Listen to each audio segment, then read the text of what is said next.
નમસ્કાર મિત્રો, દેશ અને દુનિયાના સૌથી મોટા સમાચારમાં આપનું સ્વાગત છે। તો આજના તાજા સમાચાર મેળવવા માટે વિડીયોને અંત સુધી જોતા રહો અને આવા જ દરરોજના સમાચાર સૌથી પહેલા મેળવવા માટે આ ચેનલને સબસ્ક્રાઇબ કરવાનું ના ભૂલતા। તો મિત્રો આજના પ્રથમ સમાચાર વિશે વાત કરીએ તો ખાસ કરીને અમેરિકા અને ઈરાન વચ્ચે ચાલનારું યુદ્ધ ફાઇનલી હવે બંધ થઈ ચૂક્યું છે અને સ્ટ્રેટ ઓફ હોર્મુઝ નામનો રસ્તો કે જ્યાંથી આખી દેશોની દુનિયાના દેશો વ્યાપાર કરે છે આ રસ્તો ખોલી નાખવામાં આવ્યો છે અને ભારતના 41 જહાજો રવાના થઈ ચૂક્યા છે માલ સામાન લેવા માટે। તો પેટ્રોલ, ગેસ, ઈંધણ ઇત્યાદિ વસ્તુઓની અંદર જે છે મિત્રો જે સ્ટોક પૂરો થઈ ચૂક્યો હતો તેની અંદર હવે તમામ દેશોને રાહત મળશે। વાત કરીએ ભારતની તો ભારતની અંદર કયા કયા જહાજો રવાના થયા છે તેના વિશે વિસ્તારથી વાત કરીએ અને તમારા જેટલા પણ નોકરી, ઉદ્યોગો અને ધંધાઓ છે કે જે યુદ્ધને કારણે બંધ થયેલા છે તે ફરી એકવાર મિત્રો હવે ધમધમવા લાગશે, કારણ કે અમેરિકા અને ઈરાન વચ્ચે યુદ્ધ જે છે તે ઘણા સમયથી ચાલી રહ્યું હતું। ઓલમોસ્ટ 50 દિવસ આ યુદ્ધ ચાલ્યું છે અને હવે આજે આ રસ્તો ખોલી નાખવામાં આવ્યો છે। અમેરિકા અને ઈરાન બંને મિત્રો આ વાત ઉપર હામી ભરી છે અને અત્યારે હાલ રસ્તો ખોલવામાં આવ્યો છે। ત્યારે હવે મિત્રો આખું ચિત્ર બદલાઈ ગયું છે। ત્યારે સ્ટ્રેટ ઓફ હોર્મુઝ નામનો આ રસ્તો ખૂબ જ મહત્વનો છે, કારણ કે વિશ્વના તમામ દેશો આ રસ્તાનો ઉપયોગ કરીને પોતાનો માલ સામાનની હેરફેર કરે છે, જેમાં ભારત ખાસ કરીને મિત્રો આ રસ્તા ઉપરથી એલપીજી ગેસ, ઈંધણ, પેટ્રોલ, ડીઝલ, ખાતર અને ચોખા જેવી વસ્તુઓની આયાત નિકાસ કરે છે। ત્યારે આમાં મિત્રો વાત કરીએ તો ભારતના 41 જહાજો જે છે તે રવાના થઈ ચૂક્યા છે। ખાસ મિત્રો આજે રસ્તો ખોલવામાં આવ્યો છે ત્યાર પછી ભારત લગાતાર આ રસ્તાને વાપરી રહ્યું છે અને અત્યારે 41 જહાજો રવાના કરી દેવામાં આવ્યા છે। આ જહાજોની અંદર શું છે તો સૌથી પહેલા તો મિત્રો ખાતરો ભરવા માટે જહાજ મોકલી દેવામાં આવ્યું છે। ખેડૂતોને ખરીફ સિઝનની હવે શરૂઆત થવાની છે, ચોમાસું ખૂબ નજીક છે તો ખાતરની જરૂર પડે છે। ખાતર મિત્રો જે છે તે લાવવામાં આવશે પૂરી માત્રામાં। તેની સાથે 2-3 જહાજોની અંદર મિત્રો જે છે તે એલપીજી ગેસ, પીએનજી ગેસ અને જે મિત્રો ઓઇલ છે તે લાવવામાં આવશે। તેની સાથે આટલું જ નહીં, 18,000 ટન જેટલા બાસમતી ચોખા જે છે તે પણ મિત્રો લઈને જહાજો જે છે તે રવાના થઈ ચૂક્યા છે। તો ભારતની અંદર હવે તમામ રસ્તાઓ ખુલી ગયા છે। ખાસ તો જે લાંબા સમયથી ઉદ્યોગો પડી ભાંગ્યા હતા યુદ્ધને કારણે તેમાં ધીમે ધીમે હવે જેમ જેમ આગળ વધશે દિવસો તેમ તેમ રાહત મળશે। પરંતુ મિત્રો આ યુદ્ધનો કોઈ ભરોસો ગણવામાં આવતો નથી, કારણ કે ડોનાલ્ડ ટ્રમ્પ અને ઈરાન વચ્ચેનું આ યુદ્ધ જે છે તે ગમે ત્યારે કોઈ પણ દિશા વાળી શકે, કારણ કે યુદ્ધ વિરામ તો અત્યારે થઈ ચૂક્યું છે, રસ્તો પણ ખોલવામાં આવ્યો છે, છતાં પણ ગમે ત્યારે મિત્રો વળી પાસે કોઈક મોટી નવાજોની થઈ શકે એના ઉપર આખા વિશ્વની નજર છે। અત્યારે હાલ પૂરતી વાત કરીએ તો અત્યારે હાલમાં તો મિત્રો રસ્તો ખોલવામાં આવ્યો।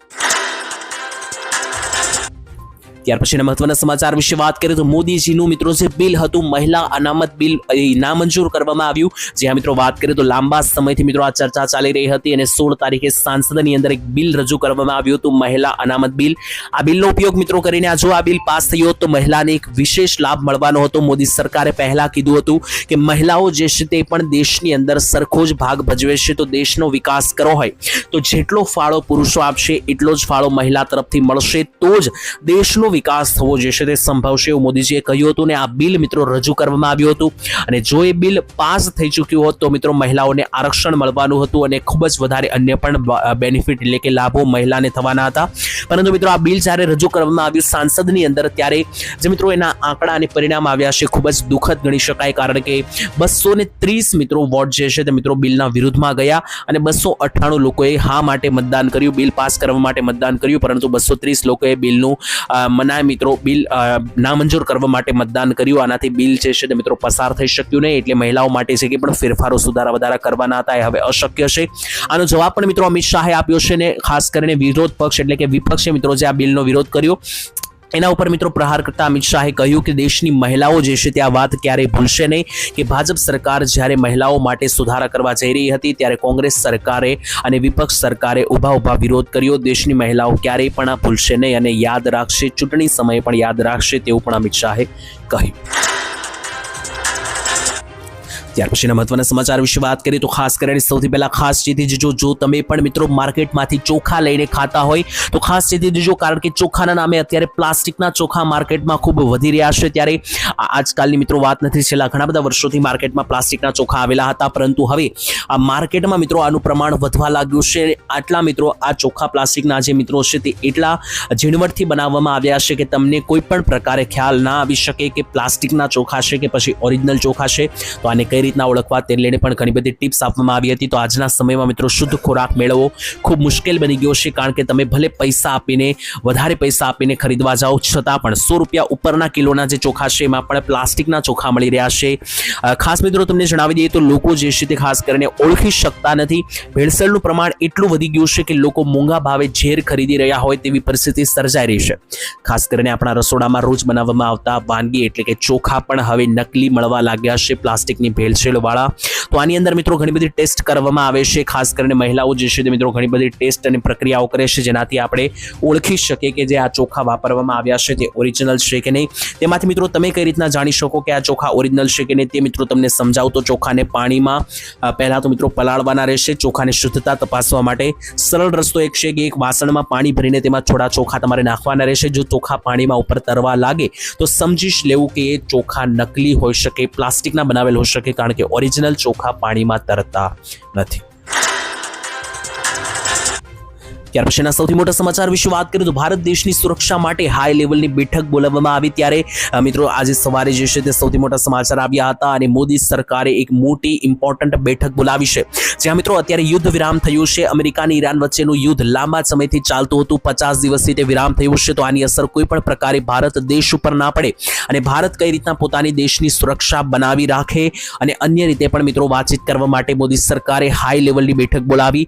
પશ્ચિમ એશિયામાં સતત વધી રહેલા અને તેની વૈશ્વિક અસરોની વચ્ચે ભારતને તેની કોઈ અસર ના થાય તે માટે શનિવારે સવારે 11:30 કલાકે નવી દિલ્હીની અંદર કેબિનેટ સમિતિની બેઠક બોલાવવામાં આવી, જેમાં મોદીજી સહિતના અન્ય મિત્રો, અમિત શાહ સહિતના મોટા દિગ્ગજ નેતાઓ, રાજનાથસિંહ સહિતના નેતાઓ હાજર રહ્યા અને અહીંયા મિત્રો દેશની સુરક્ષા માટે વાતચીત કરવામાં આવી. કેવી રીતના દેશ ઉપર કોઈ અસુરક્ષા ના સર્જાય અને આ યુદ્ધ વિરામ થયો છે તો કેવી રીતના ફરીથી ભારત પોતાનો એલપીજી ગેસ કે સિલિન્ડરની જે છે મિત્રો ફરીથી પોતાનો સ્ટોક કરી શકે એ માટેની ચર્ચાઓ કરવામાં આવી કે જેથી દેશવાસીઓને કોઈ પણ પ્રકારની અસુવિધા ના સર્જાય. ત્યાર પછીના સૌથી મહત્વના સમાચાર વિશે વાત કરીએ તો ગેસ સિલિન્ડરમાં મળશે મોટી રાહત. જ્યાં મિત્રો લાંબા સમયથી યુદ્ધને પગલે ગેસ સિલિન્ડરની અંદર અછત સર્જાઈ રહી હતી અને હવે એલપીજી ગેસ સિલિન્ડરને લઈને મિત્રો રાહત એ મળી રહી છે કે ગેસ સિલિન્ડરની અંદર મિત્રો અત્યારે લાંબા સમયથી શોર્ટેજ ચાલી રહી હતી, એટલે કે અછત ચાલી રહી હતી.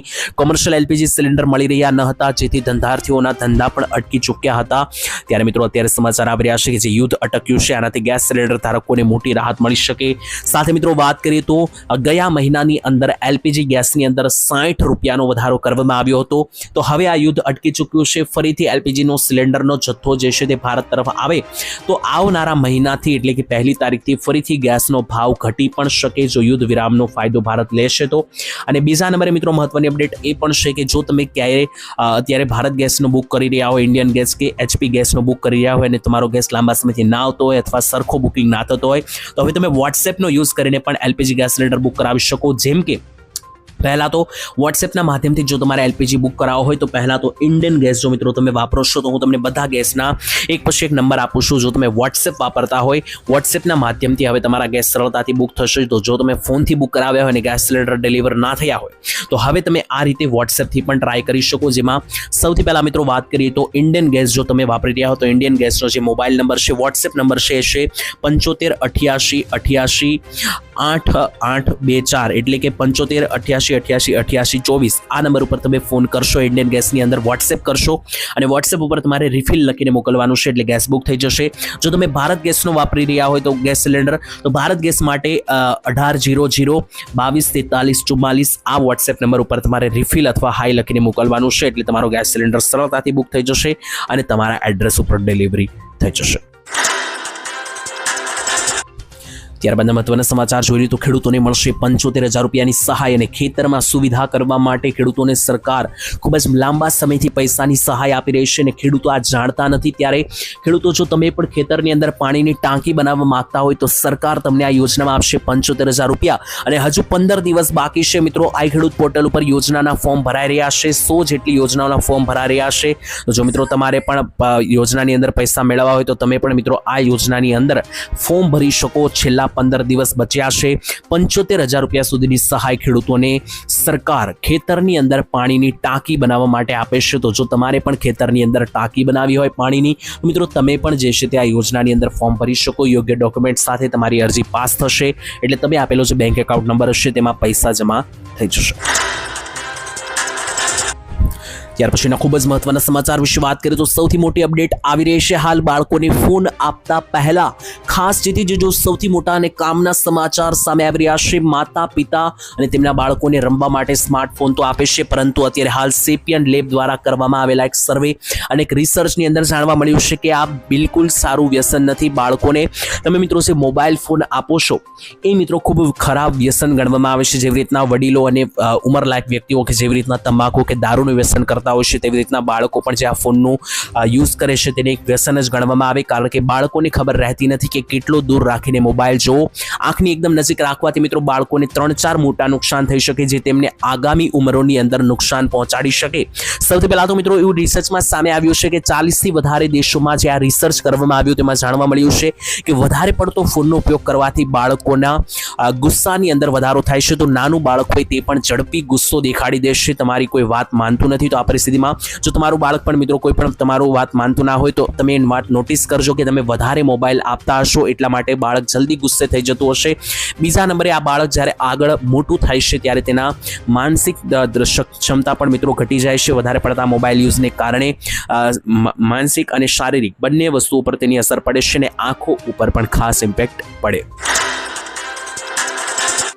ત્યાર પછીના સૌથી મોટા સમાચાર વિશે વાત કરીએ તો આગામી 3 દિવસ ભારે છે સાવધાન થઈ જજો તમામ ખેડૂતો ભારે માવઠાને લઈને સૌથી મોટી આગાહી સામે આવી રહી છે ત્યારે જાણીએ તો ગુજરાતમાં ગરમીનો પારો વધી રહ્યો છે છેલ્લા 24 કલાકથી તાપમાન જે છે તે લગાતાર વધી રહ્યું છે 42 ડિગ્રી સુધી તાપમાન પહોંચી ગયું છે પરંતુ આ મિત્રો ગરમી જે છે તે અત્યારે હાલ વાદળોને કારણે પણ પડી રહી છે અમુક વિસ્તારોની અંદર કારણ કે વરસાદના વાદળો હવે છવાઈ ગયા છે કમોસમી માવઠાની સિસ્ટમ ગુજરાત ઉપર હવે આવી રહી છે અને 19, 20, 21 અને 22 તારીખ આ 4 દિવસ ગુજરાતમાં ખાસ સાવચેતી રાખવી પડશે કારણ કે 4 દિવસ દરમિયાન ગુજરાતમાં ભારે વરસાદ અને માવઠાની સિસ્ટમો જે છે મિત્રો ક્યાંક ને ક્યાંક બનતી જોવા મળી રહી છે અને એના ભાગરૂપે ગુજરાતવાસીઓ સાવચેત થઈ જજો કારણ કે આ 4 દિવસોની અંદર મિત્રો ગુજરાતના ઘણા બધા વિસ્તારોમાં કમોસમી માવઠાઓ પડી શકે ભર ઉનાળે ફરી એકવાર માવઠાની ભીતિ અને ડર સવાઈ રહ્યો છે ત્યારે ખેડૂતોએ પણ યોગ્ય તૈયારીઓ રાખવી પોતાનો પાક જે છે તે યોગ્ય જગ્યાએ પહોંચાડી દેવો સંગ્રહ કરી રાખવો ખેતરની અંદર જો પાક હોય તો એને મિત્રો ઢાંકીને યોગ્ય વ્યવસ્થા કરી રાખવી કારણ કે માવઠા જે છે તે ગમે ત્યારે આવી શકે આ મહિનાની અંદર ખેડૂતો પહેલેથી એક નુકસાન વેઠી ચૂક્યા છે તો બીજા રાઉન્ડ માટે પણ હવે તૈયાર રહો ત્યાર પછીના સૌથી મોટા સમાચાર વિશે વાત કરીએ તો પીએમ મોદી આજે રાત્રે આખા દેશને સંબોધન કરશે જ્યાં મિત્રો દિલ્હીથી ફરી એકવાર સૌથી મોટા સમાચાર આવી રહ્યા છે પ્રધાનમંત્રી મોદી આજે રાત્રે 8:30 વાગે જે છે તે સૌથી મોટું સંબોધન કરવાના છે દેશને અને મોદીજી જ્યારે મિત્રો આવા સંબોધન કરે છે ત્યારે દરેક લોકો ચિંતામાં આવી જતા હોય છે કારણ કે આની પહેલા પણ જ્યારે દેશને સંબોધન મોદીજીએ કર્યું હતું ત્યારે જીએસટી નોટબંધી અને લોકડાઉન જેવા મોટા ફેસલા લીધા હતા અને આજે રાત્રે 8:30 વાગે ફરી એકવાર મોદીજી લાઈવ આવશે અને આખા દેશને સંબોધન કરશે આ વખતે મિત્રો મહિલા અનામત બિલ જે અત્યારે નામંજૂર કરવામાં આવ્યું છે તો આના ઉપર પણ મિત્રો મોદીજી ચર્ચા કરી શકે કારણ કે મહિલાઓ માટે આ સૌથી મોટું નુકસાન ગણવામાં આવી રહ્યું છે કારણ કે આ બિલ પસાર થયું નથી તો એના વિશે પણ મોદીજી કેટલીક વાતચીત કરી શકે વડાપ્રધાન મોદી મહિલા અનામત બિલ ની ઉપર પણ બોલી શકે તો હવે એના ઉપર નજર રહેશે દરેક લોકોની અને શું વાત થાય છે એ સાંજે આજે ખબર પડશે ત્યાર પછીના અપડેટ સમાચાર જોઈએ તો 2025 પછી હવે ખેડૂતોને 10,000 રૂપિયાનો હપ્તો આપવાની માંગ ઉઠાવવામાં આવી છે અને 2026ની સાલમાં ખેડૂતોને એક હપ્તો મળી પણ ચૂક્યો છે અને આવનારો 2,000 રૂપિયાનો હપ્તો હવે ખેડૂતોના ખાતામાં 2 મહિનાની અંદર જમા થઈ શકે ત્યારે સૌથી મોટા સમાચાર આવી રહ્યા છે મિત્રો પીએમ કિસાન યોજનામાં ખેડૂતોને જે 2,000ના હપ્તા મળે છે તે 2,000 રૂપિયાના હપ્તા એકદમ મામૂલી છે એને વધારીને 10,000 કરવામાં આવે તેવી માંગ કરવામાં આવી છે કારણ કે 2,000 રૂપિયાના હપ્તા જે સરકાર પીએમ કિસાન યોજનાને આપે છે પીએમ કિસાન યોજના અંતર્ગત ખેડૂતોને સરકાર જે 2,000ના હપ્તા આપે છે આ હપ્તાથી ખેડૂતોને કોઈ વધારે ફાયદો તો થતો નથી આની જગ્યાએ જો વધારે રૂપિયા આપે સરકાર તો એનો ઉપયોગ કરીને ખેડૂતો કંઈક બીજું કામ કરી શકે પૈસા ઉપયોગમાં લઈ શકે એ માટે મિત્રો ભારતના પૂર્વ ઉપરાષ્ટ્રપતિ જગદીપ ધનખડે માંગ કરી હતી કે સરકાર ખેડૂતોને જે 2,000ના હપ્તા આપે છે તો આ 2,000 રૂપિયાના હપ્તાથી કોઈ મોટો એવો ફાયદો થતો નથી આની જગ્યાએ જો 10,000 રૂપિયાના હપ્તા કરી આપવામાં આવે તો ખેડૂતોને રૂપિયા કામમાં આવે છે અને વર્ષે 3 હપ્તા મળે છે તો 10,000ના 3 હપ્તા થઈને જો 30,000 રૂપિયા ખેડૂતોને મળે તો આ રૂપિયાથી ખેડૂતો બિયારણ ખાતર કે દવા ખરીદી શકે બાકી 2,000ના હપ્તાથી આજકાલ કઈ 2,000 રૂપિયાનું મળતું નથી માર્કેટમાં તેવું પણ મિત્રો તેમણે કહ્યું હતું તો આનો જવાબ ખેડૂતો વ્યવસ્થિત રીતે આપી શકશે તો ખેડૂતો જો તમે આ વિડીયો જોઈ રહ્યા હોય તો આ વાતથી તમે સહેમતી ધરાવશો કે નહીં અને કેટલા રૂપિયાનો હપ્તો કરી આપવો જોઈએ કોમેન્ટની અંદર લખીને જણાવી આપજો ત્યાર પછીના મહત્વના સમાચાર જોઈએ તો વિદ્યાર્થીઓને દર મહિને મળશે 3000 રૂપિયાની સહાય. આ યોજના વિશે ખાસ જાણી લેજો. જો મિત્રો તમે પણ 12 પાસ છો અથવા તમારા ઘરે કોઈ વિદ્યાર્થીઓ 12 પાસ હોય તો એ પરિસ્થિતિમાં તમને પણ સહાય મળશે. તમને જણાવીએ તો મિત્રો આ યોજનાનું નામ છે રોજગાર સંગમ યોજના. આ રોજગાર સંગમ યોજના અંતર્ગત દરેક વિદ્યાર્થી એટલે કે સ્ત્રી અને પુરુષ બંનેને 3000 રૂપિયાની સહાય મળવા પાત્ર થશે. આ યોજનામાં લાભ લેવા માટે તમારી વાર્ષિક આવક 4 લાખ રૂપિયાથી ઓછી હોવી જોઈએ. હા, આ યોજનામાં જો તમારે લાભ લેવો હોય તો તમારી વર્ષની જે કમાણી છે અને વાર્ષિક જે આવક છે એ તમારી 4 લાખ રૂપિયાથી ઓછી હોવી જોઈએ. તમારા ઘરમાં કોઈ સરકારી નોકરી ના કરતું હોવું જોઈએ અને સૌથી પહેલા તો 12 પાસ હોવું જોઈએ વિદ્યાર્થી. તો આ પરિસ્થિતિમાં દર મહિને જે છે મિત્રો આ રૂપિયાની સહાય મળશે. તમારી યોજનામાં ફોર્મ ભરવાનું રહેશે અને ફોર્મ ભરતી વખતે આધાર કાર્ડ, 12મા ધોરણની રિઝલ્ટ એટલે કે માર્કશીટ અને તમારું લિવિંગ સર્ટિફિકેટ, તમારો જાતિના આવકનો દાખલો, આ બધા ડોક્યુમેન્ટ સાથે અરજી કરવાની રહેશે. ત્યાર પછી સૌથી મોટા સમાચાર આવી રહ્યા છે. જો તમારી પાસે પાન કાર્ડ હશે તો 10,000 રૂપિયાનો દંડ ભરવો પડી શકે. તમામ પાન કાર્ડ ધારકો ખાસ ધ્યાન આપજો. જ્યાં મિત્રો અત્યારે જે છે તે સરકાર ખૂબ જ કડક પગલાઓ લઈ રહી છે અને ખાસ તો 10,000 રૂપિયાનો દંડ પણ ફટકારવામાં આવી રહ્યો છે. તો આનો પર તમારે ખાસ ધ્યાન આપવું, નહીતર તમારે 10,000નો દંડ આપવો પડી શકે. જ્યાં મિત્રો ભારત સરકારે પાન કાર્ડની વ્યવસ્થાને સુચારુ રૂપ લાગે તે માટે પાન કાર્ડ 2.0 અભિયાન શરૂ કર્યું છે. આની અંદર જેટલા પણ લોકો એવા છે કે જે પાન કાર્ડ મિત્રો ડબલ ધરાવે છે અથવા ખોટી રીતે નીકળી ગયેલું પાન કાર્ડ હોય જેને ફ્રોડમાં વાપરવામાં આવ્યું હોય તો તમારે 10,000નો દંડ ભરવો પડી શકે. તો જો મિત્રો તમારી પાસે પણ બંને બે પાન કાર્ડ હોય તો તમારે 10,000 રૂપિયાનો દંડ ભરવો પડી શકે. તો અગાઉ સરેન્ડર કરાવી લેજો. જ્યાં મિત્રો તમને જણાવી દઈએ તો ઘણા વ્યક્તિઓ એવા હોય છે કે જેમનું પહેલું પાન કાર્ડ હોય છે છતાં પણ બીજું પાન કાર્ડ કઢાવે છે. તો આ પરિસ્થિતિમાં જો તમે પાન કાર્ડ ભૂલમાં કઢાવેલું હોય તો તાત્કાલિક મિત્રો તમારે સામેથી એને સરેન્ડર એટલે કે બંધ કરાવવું પડશે. અને જો તમે સામેથી બંધ નહીં કરાવો તો તમારે 10,000 રૂપિયાનો દંડ ભરવો પડી શકે. અને આની અંદર જે છે મિત્રો જો તમારી પાસે એક જ પાન કાર્ડની ડુપ્લિકેટ કોપી હશે તો વાંધો નહીં આવે. ટૂંકમાં જો તમારા પાન કાર્ડ નંબર અલગ અલગ હશે તો તમારે 10,000નો દંડ ભરવો પડી શકે. પરંતુ એક જ પાન કાર્ડ નંબરની જો તમે કોપીઓ રાખી હશે 2-3 તો એનાથી કોઈ પ્રોબ્લેમ નથી. પરંતુ અલગ અલગ પાન કાર્ડ નંબર હશે તો મિત્રો 10,000 રૂપિયાનો દંડ ભરવો પડી શકે. ત્યાર પછીના સૌથી મોટા સમાચાર જોઈએ તો ગુજરાત સરકાર ઘરે બેઠા સેવા આપશે. સૌથી મોટા સમાચાર જ્યાં મિત્રો અત્યાર સુધી ઘણા બધા લોકોને જે છે તે સરકારી કેટલાક કામો પતાવવા માટે સરકારી ઓફિસોએ અથવા કચેરીઓએ ધક્કા ખાવા પડતા હતા અને આનાથી લોકો કંટાળી ચૂક્યા હતા. કારણ કે કચેરીઓએ ધક્કા ખાઈને પણ લોકોના કામ થઈ રહ્યા ન હતા અને લોકોને યોગ્ય જવાબ પણ આપવામાં ન આવતો હતો. કેટલાક અધિકારીઓ પણ લોકોને છેતરવાનું કામ કરતા હતા. ત્યારે ગુજરાત સરકારે આનું સમાધાન આપ્યું છે અને હવે ઘરે બેઠા તમારા સરકારી કામો થઈ જશે મોબાઈલ ફોનના માધ્યમથી. જી હા મિત્રો, સૌથી મોટા સમાચાર આવી રહ્યા છે. ગુજરાત સરકારનું અનોખું પગલું, 20 જેટલી સેવાઓ હવે તમારે ઘરે બેઠા મળી જશે.